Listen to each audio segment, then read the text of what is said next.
Hello guys. তো আমরা বর্তমানে আছি সাকিনা পার্কের ভিতরে।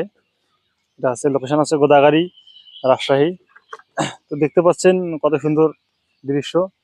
এখানে শুধুমাত্র দেখেন যে বিভিন্ন প্রকারের ফুল, বিভিন্ন প্রকারের যে ছোট বাচ্চাদের মানে খেলার যে সিস্টেম গুলো অনেক সুন্দর লাগছে আমাকে। আর এই যে রাস্তাগুলা যে অনেক সুন্দর। এই যে দেখতে পাচ্ছেন এটা কত সুন্দর করে ঘিরে রাখছে। চারদিকে এগুলো যেন কিসের গাছ আমি ঠিক বলতে পারতেছি না, জানি না কিসের গাছ এগুলা। তো আসলে আমাকে খুব ভালো লাগলো। তো অবশ্যই আপনারা যদি সময় পান বা কখনো সময় হয়, অবশ্যই আসবেন এই সাকিনা পার্কে। আসলে আসলে মানে এখন রমজান মাস, তো রমজান মাসের কারণে কিন্তু হয়তো মানে লোকজন কম আছে।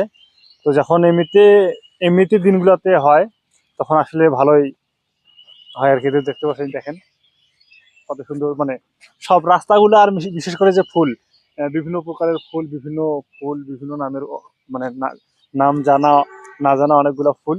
তো অবশ্যই আপনারা আসবেন, দেখেন কত সুন্দর যে দৃশ্যগুলো, যে ভিউটা আসলে মানে অনেক সুন্দর, মনোমুগ্ধকর। তো সবাই ভালো থাকবেন। আর যদি সময় পান, অবশ্যই আসবেন সাবিনা পার্কে। লোকেশন হচ্ছে গোদাগাড়ি, রাজশাহী।